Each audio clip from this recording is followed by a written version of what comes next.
Le 24 avril 1973, plusieurs cadavres sont exhibés au cours d'une assemblée populaire au sein du stade de la Révolution, l'actuel stade Massamba Déba. Ce mouvement est organisé par l'ancien président de la République, Marien Ngouabi. Et parmi tous ces corps, tous ces cadavres que l'on peut voir, il y a le cadavre d'un homme, un jeune homme dynamique, un jeune homme qui était vu comme le héros national. Je cite le lieutenant Ange Diawara.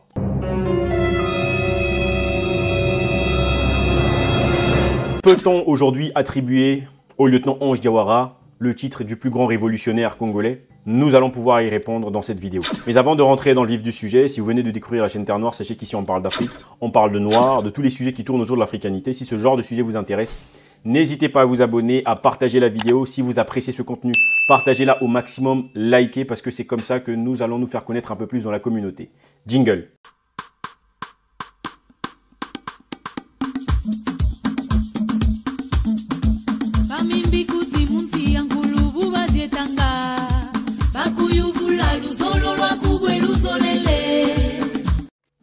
Alors avant qu'on commence la vidéo, je vais vraiment vous redemander de liker parce que cette vidéo est importante. Je vais faire une série de vidéos sur la partie historique de la République du Congo, surtout la partie post-indépendance et aussi une partie avant l'indépendance. Donc, on peut maintenant poursuivre notre sujet. Bien entendu, on ne peut pas commencer ce sujet sans faire l'historique de Ange Diawara. Savoir qui est Ange Diawara, comment est-ce que Ange Diawara est devenu l'homme que d'autres personnes ont vu comme le plus grand révolutionnaire congolais.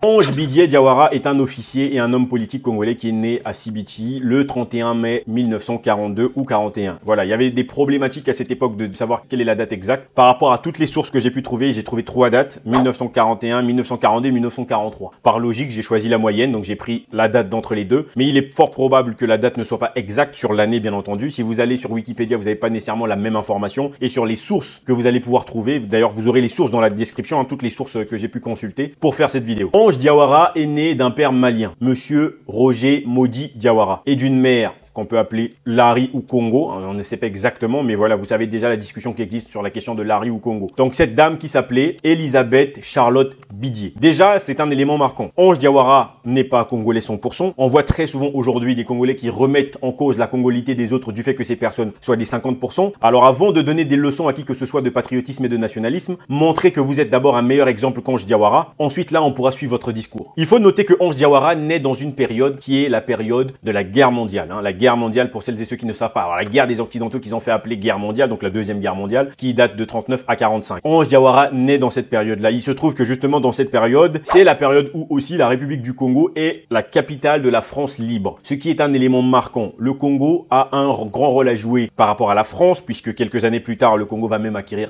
son indépendance, mais on y viendra.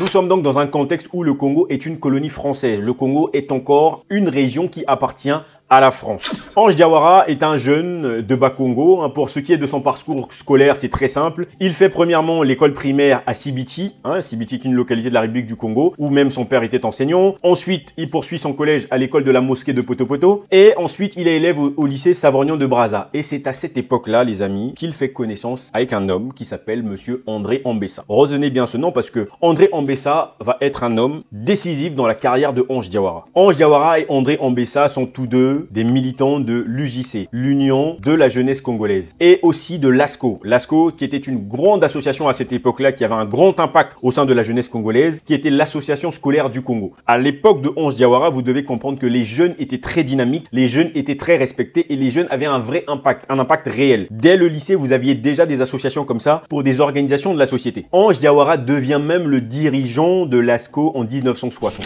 Chaque minute, quand vous travaillez, pensez à la révolution. Quand vous étudiez, pensez à la révolution. Même quand vous mangez, même quand vous buvez. Tout pour le peuple. Tout pour le peuple. Un pour mourir.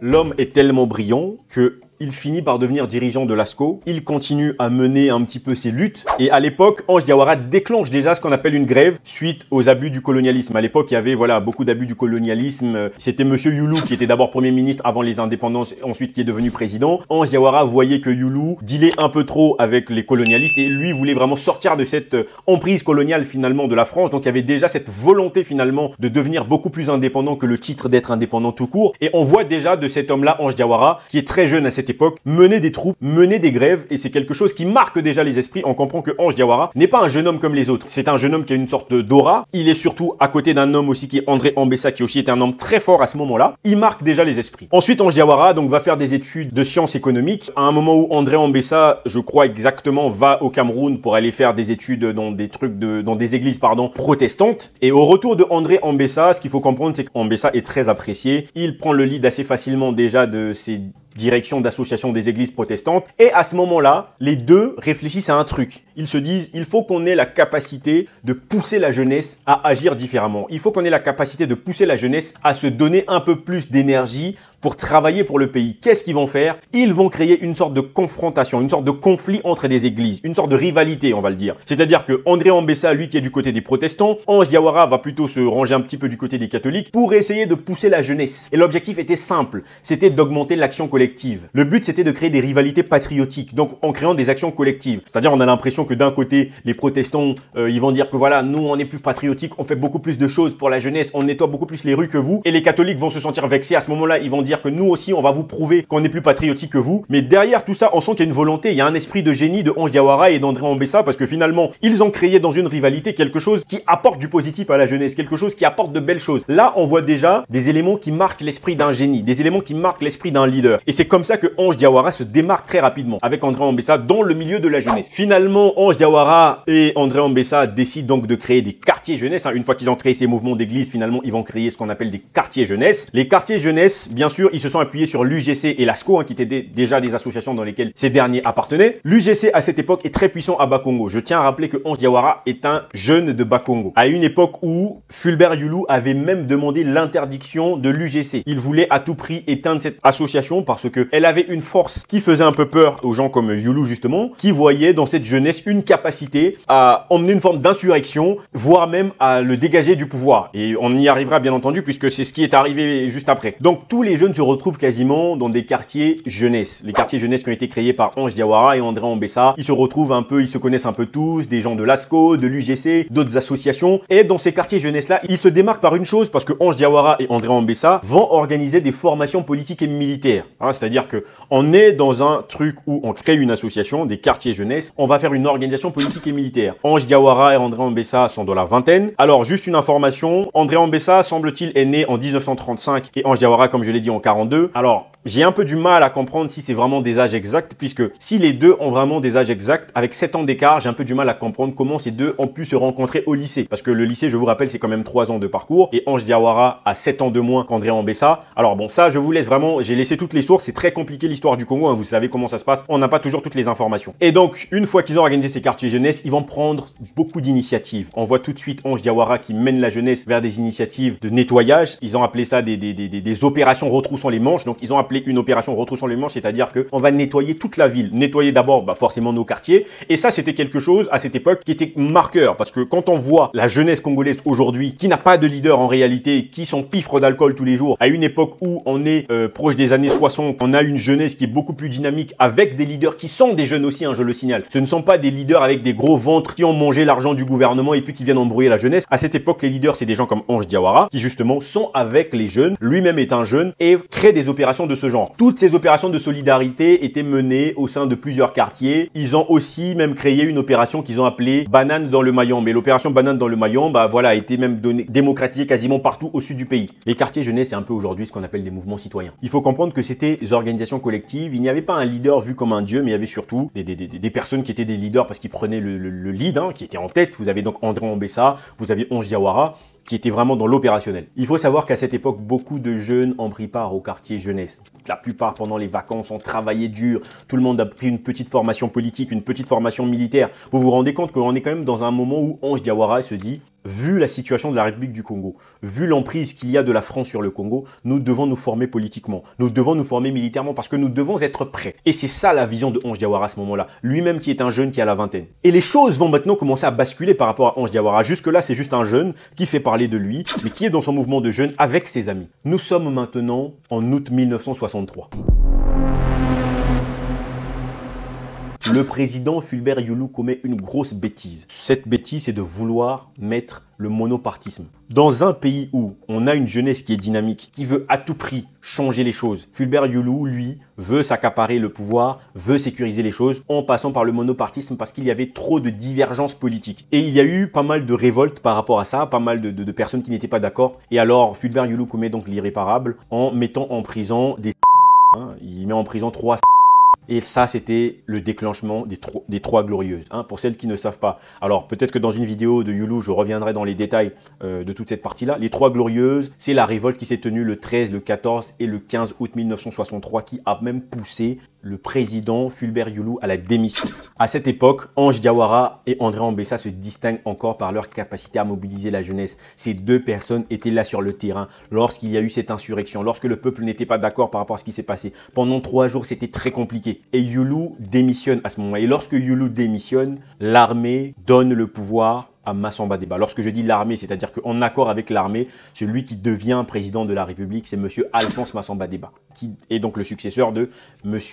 Fulbert Yulu. À cette époque déjà, André Ambessa et Ange Diawara ont choisi de prendre un certain nombre de lieux de Yulu, notamment toutes les villas qui étaient brûlées lors de la Révolution. Ils ont pu réaménager, ils ont fait de ça une sorte de bureau, des lieux de rencontre avec leurs jeunes, puisque c'était devenu des vrais mouvements politiques, même si ils n'avaient pas un rôle politique direct, mais ils arrivaient vraiment à regrouper beaucoup de jeunes. À cette époque, Yulu avait même, semble-t-il, acheté une villa à une de ses maîtresses, puisque bon, il était père et n'est pas censé être marié, mais il avait bien sûr des maîtresses. Bon, aujourd'hui, ce n'est pas la vidéo sur Yulu, mais voilà. Et Ange Diawara et André Ambessa s'étaient emparés même de cette villa. Il y avait un autre hôtel. Donc on voit tout de suite que ces hommes-là ne pouvaient pas laisser que le président Yulu puisse s'accaparer de tous ses biens. Le problème justement avec le président Yulu que les gens déjà n'appréciaient pas, c'est que c'était un profiteur du système finalement. Il se remplissait les poches finalement du fait d'être président de la République. Et donc à ce moment-là, il faut savoir qu'il y a maintenant beaucoup d'espace politique. On va appeler ça comme ça. Même dans Bakongo, il y a beaucoup d'espace politique. Il y a l'impact de Ange Diawara. Il y a d'autres personnes aussi qui créent. À cette époque, Bakongo est un lieu stratégique pour la République du Congo,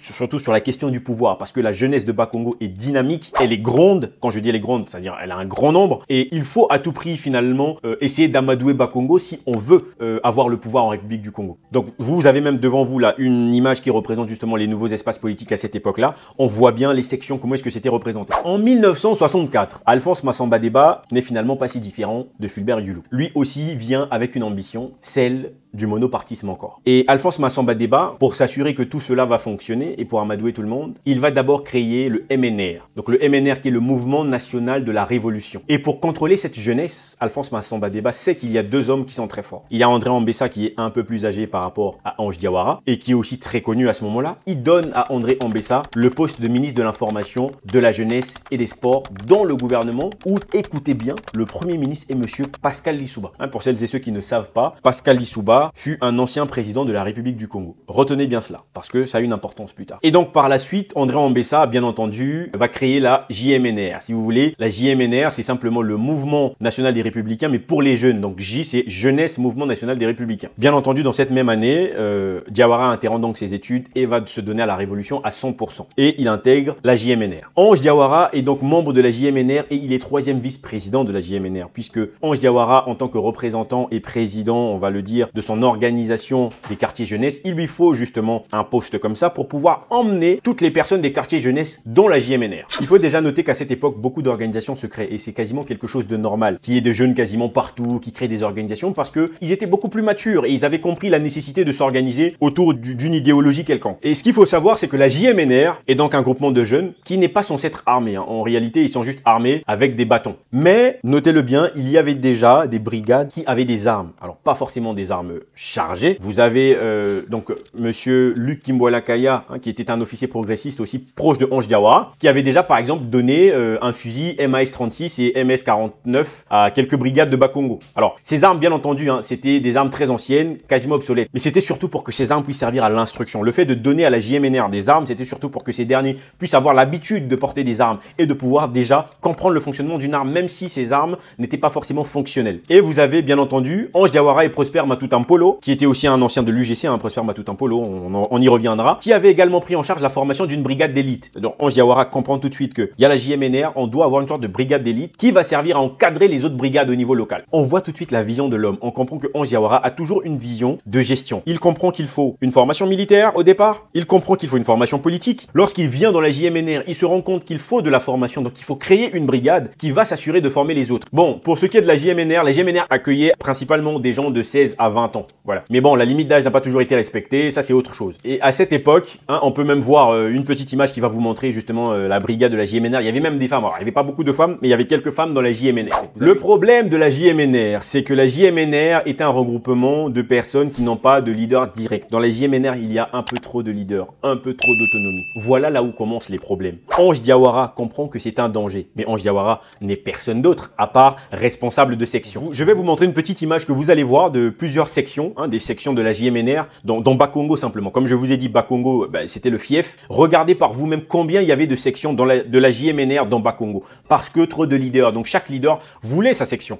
Donc, le problème, à ce moment-là, forcément, on se dit, bon, vous avez un groupement par le président de la République qui n'a pas de chef, où les gens font un peu ce qu'ils veulent. On a l'impression que c'est un peu des bébés noirs, si vous voulez. On est un peu dans quelque chose où il n'y a pas d'organisation claire. Il y aura toujours la notion de débordement. Vous avez même Jérôme Hollandais le dit, je cite, « Durant cette période, on ne savait jamais exactement qui était le chef. Il n'y avait pas beaucoup de hiérarchie. Le chef de la JMNR ne punissait pas les chefs des sections. Personne ne condamnait personne. Il régnait une sorte d'anarchie. » Vous vous rendez compte? Une sorte d'anarchie. Chaque chef se retrouvait dans son coin. Pourquoi? Parce qu'il faut savoir qu'il y avait des chefs, par exemple, de la JMNR, enfin des sections de la JMNR. Il y en a, par exemple, qui revenaient de l'Occident, qui avaient été formés en France, qui, eux, jugeaient qu'ils étaient un peu trop formés pour recevoir des ordres d'autres personnes. Et tout ça, c'était sous les yeux de Alphonse Massamba Déba, qui ne pouvait pas faire grand-chose. Les problèmes commencent à partir maintenant de là. Ange Diawara continue ses travaux avec la JMNR, mais vous avez un homme qui s'appelle Alphonse Massamba Déba, qui a certes une bonne vision pour le Congo, mais qui ne supporte peut-être pas l'opposition. Ils ont pu mettre en place leur système de parti unique, mais il y a quand même des gens qui ne sont pas d'accord fondamentalement. À l'époque, comme je vous l'ai dit, le Premier ministre est Monsieur Pascal Lissouba. Monsieur Pascal Lissouba, que peut-être d'autres verront comme un saint, vous allez vous rendre compte très rapidement que ce n'est pas exactement ça. Il faut noter que c'est à l'époque de Alphonse Massamba Déba que les premiers crimes politiques commencent. C'est quand même quelque chose de grave. Avec pour chef du gouvernement, Monsieur Pascal Lissouba. Jusque-là, il n'y avait pas encore de crime politique comme tel pour essayer de contrecarrer des plans de certains. Il faut savoir qu'il y a eu beaucoup de dérives sécuritaires avec la JMNR. Et c'est comme ça que les problèmes commencent. C'est comme ça qu'on commence à se rendre compte que Massamba Déba est peut-être un bon président économiquement, mais la JMNR, comme il n'y a pas de contrôle, c'est un mouvement de miliciens, la JMNR. C'est pas quelque chose de normal. Il y avait, par exemple, ce qu'on appelait des activités de vigilance à Bakongo, de la JMNR. Tout de suite, ça partait dans la violence. Vous savez, c'est comme des BJ de la police qui passent pour s'assurer que tout fonctionne bien. Et la JMNR, c'était devenu le désordre. On tape les gens n'importe comment. Vous avez même des parents qui demandaient à la JMNR de tabasser leur fils si ces derniers n'étaient pas obéissants. Donc c'était devenu du n'importe quoi. C'était devenu vraiment de l'anarchie. Ce n'est pas ça les forces de l'ordre. Quand on met en place de l'ordre, il faut qu'il y ait quand même des éléments qui puissent cadrer la manière de pouvoir ordonner toute une population. La JMNR a même commencé à obliger la population à écouter la radio de la Révolution. Ce n'est pas normal. On est dans une dictature.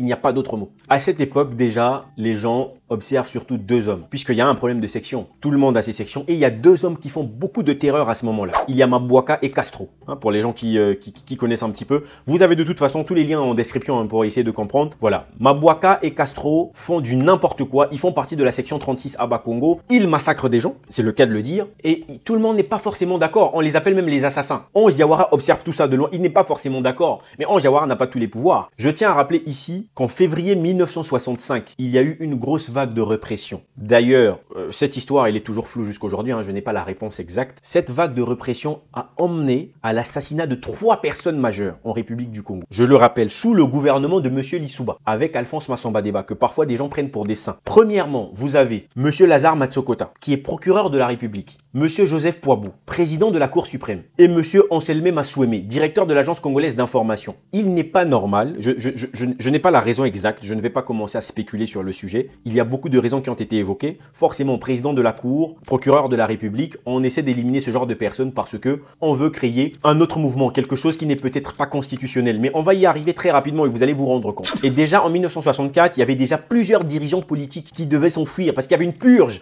Vous aviez déjà à l'époque les gens qui étaient Traqué, vous avez Gilbert Pongo, vous avez Paul Kaya, vous avez Fulgence Biaoula. À un moment donné, on ne pouvait pas continuer à vivre de cette manière-là. Ange Diawara qui fait partie de la JMNR. La JMNR, tout le monde est impacté. Même si Mabouaka et Castro font le plus de crimes, mais tout le monde est impacté. Héloïse Kakou disait même dans son entretien avec Charles Bouetoumoussa, puis aussi avec Jean Saturnin Malonga, je cite, « Mabouaka a pu faire régner la terreur à la section 36 car il était un chef de groupe choc, un groupe clandestin toléré par le président Alphonse Massamba Deba pour exécuter les basses besognes du régime, et qui ne fonctionnait qu'à Bakongo. Ce groupe était dirigé par Mabouaka, un entrepreneur véreux, et par Castro, de son vrai nom, Batantou Bodol, régisseur de la maison d'arrêt. Ils portaient tous deux un treillis militaire reconnaissable, et Castro avait une longue barbe et des yeux rouges. D'après le même témoignage, c'est à bord de l'Opel rouge de Mabouaka immatriculé 111 P4 qu'ils sillonnaient Bakongo pour commettre leurs crimes. En dehors de Mabouaka et de Castro, des cadres de la JMNR comme Jean-Baptiste Lunda, Binouali Fidel faisaient partie du groupe Choc. Tous étaient des proches de Massamba Deba, souvent issus du même village dans le Poul. Si Massamba Deba a été aussi permissif à leur égard, c'est qu'il s'est servi d'eux contre ses opposants à Bakongo.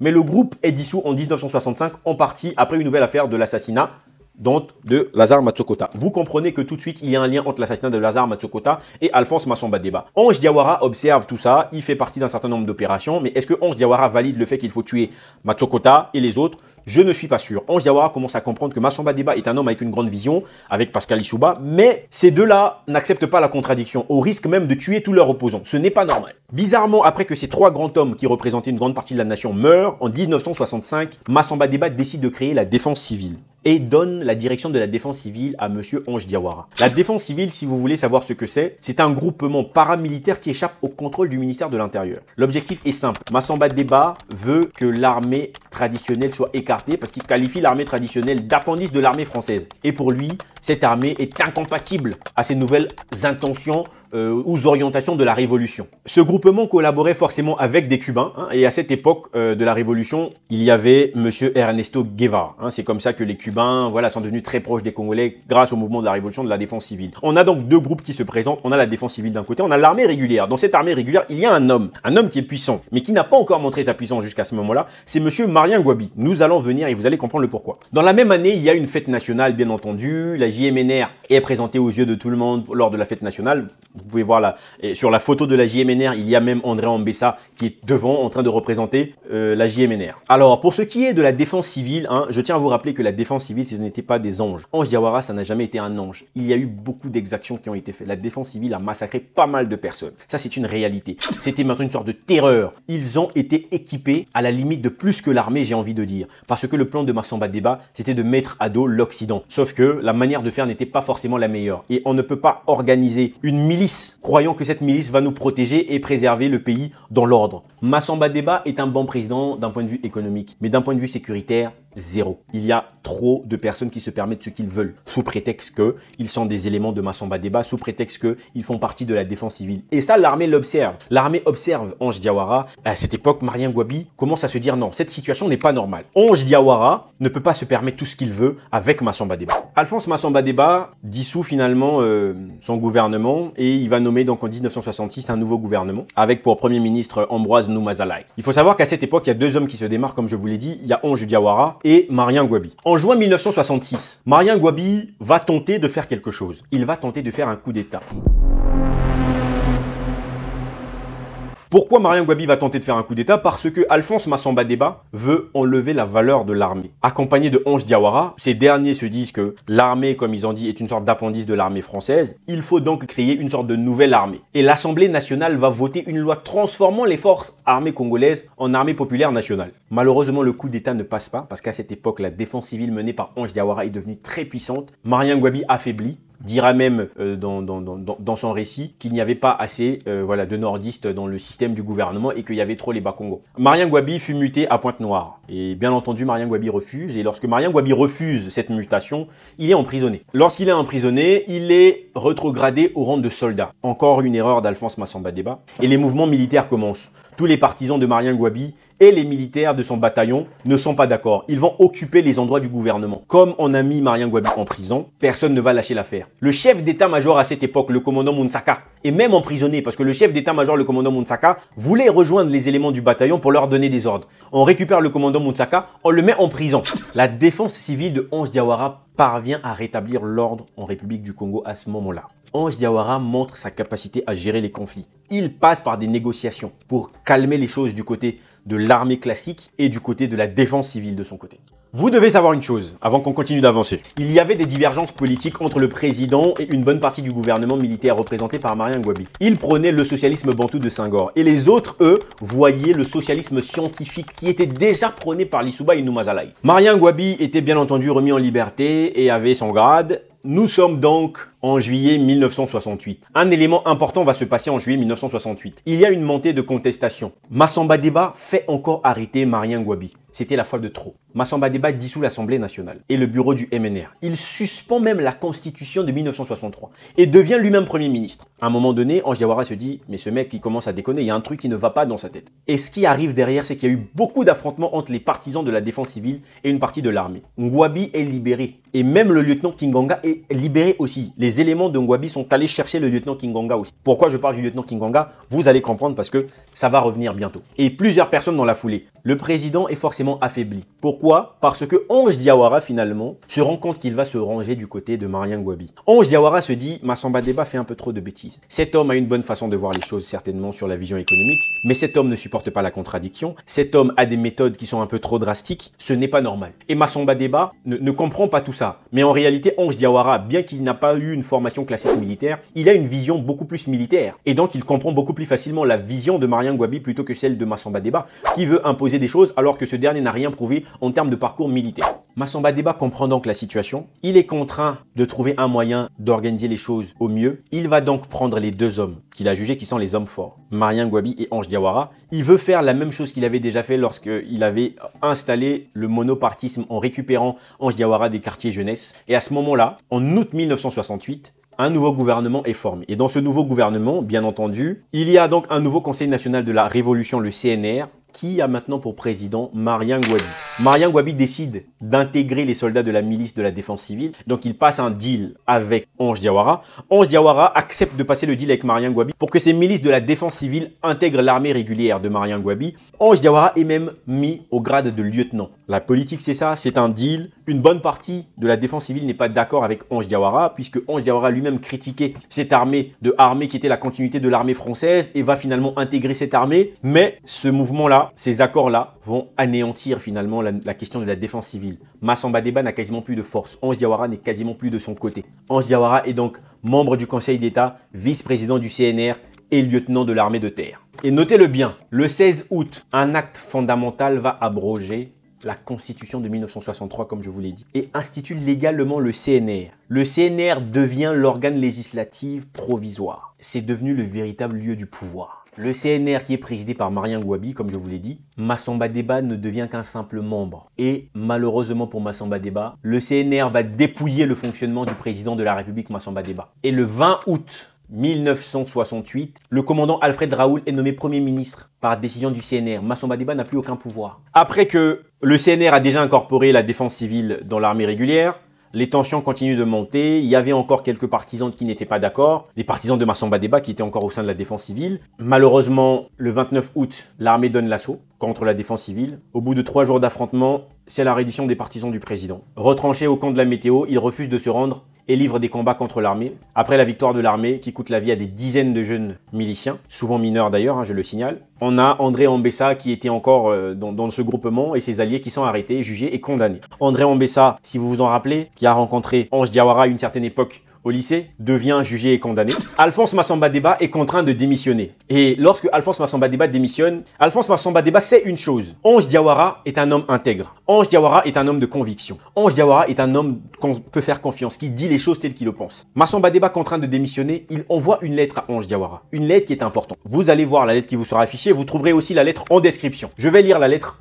pour tout le monde. Brazzaville, le 4 septembre 1968. Mon cher Ange, la confusion que les professionnels jettent dans les affaires du pays est telle que la vérité risque vraiment de sombrer. Hier, devant l'incertitude de ma position, j'ai été obligé de remettre ma démission à l'armée. Sachant que dans une période aussi trouble que celle-ci, l'armée seule peut rester arbitre de la situation. Comme le frère Marien Ngouabi, jouit de l'estime de l'armée, je suis sûr que la décision interviendra en sa faveur. Ça veut dire que je m'arrête un peu là d'abord. Massamba Deba comprend que Marien Ngouabi va devenir président de la République. Tout le monde est pour Marien Ngouabi. Mais écoutez la suite. Sur le plan du protocole, j'ai remis ma démission à Poignet, leur ministre des Armées, Augustin Poignet. Les militaires ne m'ont pas fait encore savoir leur point de vue. Et si la chance tombait sur Ngouabi, je donne en devoir d'aider ce garçon qui est plein de bonne volonté, mais qui risque, si vous le laissez seul, de se faire déborder par ceux qui l'entourent. Plus malin et plus ambitieux. Alphonse Massamba Deba dit à Ange Diawara, Marien Ngouabi est plein de bonne volonté. Je sens que c'est lui qui va devenir président. Mais attention aux personnes qui l'entourent. Ces personnes-là risquent de l'écraser. Je continue. Car ces derniers feront tout pour l'enfoncer, puis le laisser seul un jour à trinquer. Il faut qu'il soit vigilant, qu'on ne lui fasse pas commettre n'importe quoi, qu'il surveille la radio lui-même aux nouvelles nationales. Il faut surtout qu'il sache qu'à côté de lui, il y a des rusés politiciens qui veulent se servir de lui et quelques officiers qu'il croit être ses amis et le jetteront dans la pire des situations s'il ne prend pas garde. C'est votre devoir d'aider ce frère, je vous le demande. Fraternellement, Alphonse Massamba Deba. On voit tout de suite que Alphonse Massamba Deba voit que le seul homme intègre, le seul homme qui montre sa volonté pour la patrie, c'est Ange Diawara. Si Alphonse Massamba Deba décide d'envoyer cette lettre à Ange Diawara, ce n'est pas un hasard, parce qu'il sait que Ange Diawara est un homme intègre. Il sait que Ange Diawara n'est pas là pour s'accaparer le pouvoir. Mais Alphonse Massamba Deba sent qu'autour de Marien Ngouabi, il y a beaucoup de gens qui vont l'enfoncer et le laisser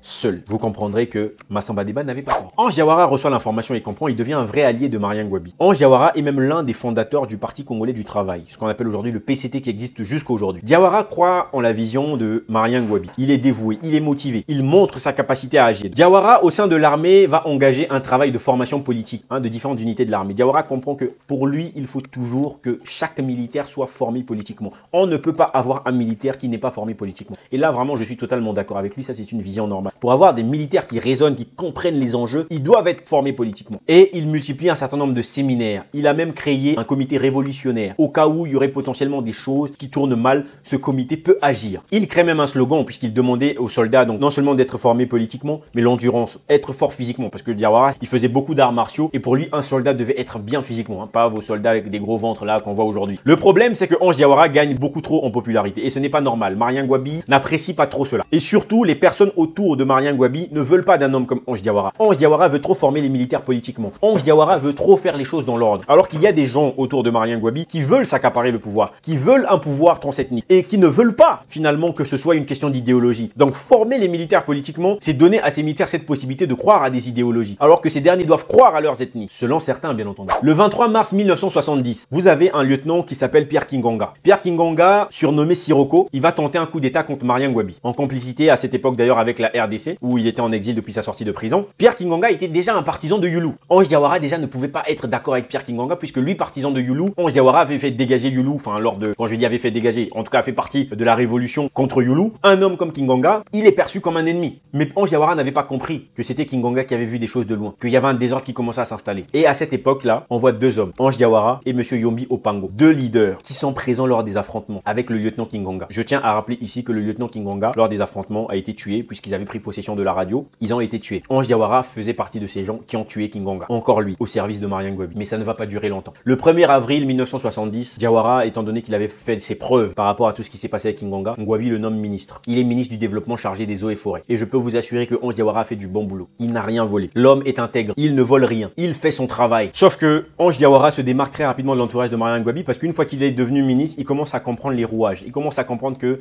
dans son entourage, il y a beaucoup de gens qui sont là pour manger. Il y a beaucoup de gens qui sont là pour le désordre. Et Diawara commence à fustiger Marien Ngouabi de l'embourgeoisement. L'objectif du pouvoir n'était pas celui de pouvoir profiter. L'objectif du pouvoir, c'était celui de stabiliser le Congo. Diawara n'est pas d'accord avec la vision de Marien Ngouabi. Diawara n'est pas d'accord avec la manière de faire de Marien Ngouabi. Diawara sent qu'il y a des tendances de népotisme, des regroupements familiaux. Ce népotisme vu par Diawara est comme quelque chose de négatif. Diawara va même qualifier ça de l'obumitrie. L'obumitrie qui veut dire l'oligarchie bureaucratique, militaro-tribaliste ou tribal. Il va même populariser ce concept d'obumitrie qu'il va commencer à donner des tracts, des sortes de flyers à tout le monde. Parce que Diawara montre son mécontentement. Nous sommes en démocratie. Et nous sommes donc en décembre 1971, au cours d'une session extraordinaire et particulièrement houleuse du comité central du PCT. Cette session a été convoquée à la suite de grèves estudiantines de novembre. Face à cette situation économique de plus en plus difficile, puisque Diawara voit que la gestion économique de Marien Ngouabi est catastrophique. Non seulement c'est une catastrophe, mais Marien Ngouabi se permet, avec ses amis, de vivre la vie, de profiter, de manger l'argent du pays correctement. Et Ange Diawara se démarque bien du camp de Marien Ngouabi. Il est même plébiscité par des élèves et des étudiants. Parce que Ange Diawara lorsqu'il prend part au séminaire, il va fustiger systématiquement Marien Ngouabi. Il va expliquer que ce n'est pas normal. La gestion du président de la République n'est pas normale. Je tiens à rappeler qu'à cette époque, Ange Diawara est ministre. Un ministre qui attaque son président de manière frontale, ce n'est pas donné à n'importe qui. Ce qui va lui coûter son poste au gouvernement. On lui vire. Ange Diawara comprend donc que ces personnes-là ne veulent pas regarder la vérité en face. Ces personnes-là ne veulent pas assumer la responsabilité de la nation. Ils sont capables de virer Ange Diawara du simple fait que Ange Diawara dit la vérité. C'est alors que Ange Diawara va créer son mouvement. Son mouvement qui va s'appeler M22. Dans son mouvement, il y avait Ikoko, Oluka et Bakekolo. Ces trois personnages, ce ne sont pas les seuls, mais sont les trois personnages les plus connus qui ont accompagné Ange Diawara dans la création du mouvement M22. Qu'est-ce que c'est le mouvement M22? Nous allons y arriver. Le mouvement M22 est un mouvement qui va regrouper la plupart des anciens soldats. Ceux qui faisaient partie de la défense civile, il y en avait. Des gens qui faisaient partie des quartiers jeunes à l'époque, il y en avait. Des gens qui faisaient partie de la JMNR, il y en avait. Dans le M22, on retrouve des gens de tous bords. Des gens du sud, de nord, de l'est, de l'ouest, de n'importe quel endroit que vous voulez. Parce que l'objectif, c'était d'atteindre un idéal. Les gens avaient compris que Marien Ngouabi était en train de faire le désordre. C'était devenu le népotisme avec son groupement. Attention, ça ne veut pas dire que la République du Congo, à cette époque, était dans une vision tribale, puisque le M22 était la preuve que tout le monde se réunissait sur un idéal. En revanche, Marien Ngouabi et les siens se sont regroupés comme des villageois, comme je l'ai déjà dit dans un terme, c'est-à-dire qu'ils se sont considérés qu'ils vont maintenant commencer à manger entre eux. Ils vont commencer à profiter du système, alors que le but, c'était de faire en sorte que le Congo se développe et non de s'accaparer le pouvoir. Et donc, le mouvement M22 était un mouvement qui représentait donc la révolution du 22 février 1972. Et donc, bien entendu, nous arrivons donc le 22 février 1972. Ange Diawara prend la tête d'un putsch contre Marien Ngouabi. La tentative est baptisée M22. Malheureusement, la tentative a échoué. Et certaines personnes vont perdre la vie sur le champ lors des affrontements. Vous avez Prosper Matuta Mpogno. Si vous vous rappelez de Prosper Matuta Mpogno dans la vidéo, lorsque j'ai parlé de la création d'une brigade, c'était avec Prosper. Vous avez Eli Itsou. Vous avez Franklin Bukaka. Franklin Bukaka aussi, si vous ne savez pas, faisait partie des personnes justement qui ont été dans le M22. Et vous avez beaucoup plus de personnes de ce genre. Vous en avez plusieurs qui ont été arrêtés, notamment vous avez Ambroise Noumazalai, vous avez Ernest Ndala, vous avez Bungu, vous avez Kimbwala Nkaya. Diawara et quelques rescapés, bien entendu, ont pu fuir à des dizaines de kilomètres de Brazzaville. Ils sont partis vers Gomatete, le village qui est le village natal de sa mère, dans le département du Poul, bien entendu. Diawara est donc en exil. Diawara est en train de fuir et il est du côté de la RDC. En avril 1973, Diawara et ses 13 compagnons, dont bien entendu Jean-Baptiste Ikoko, Jean-Pierre Oluka, Jean-Claude Bakekolo, ils sont capturés. Ils sont capturés simplement pourquoi? Parce qu'ils ont été livrés. Livrés par des autorités, semble-t-il, de la RDC. Ça, c'est la version aujourd'hui.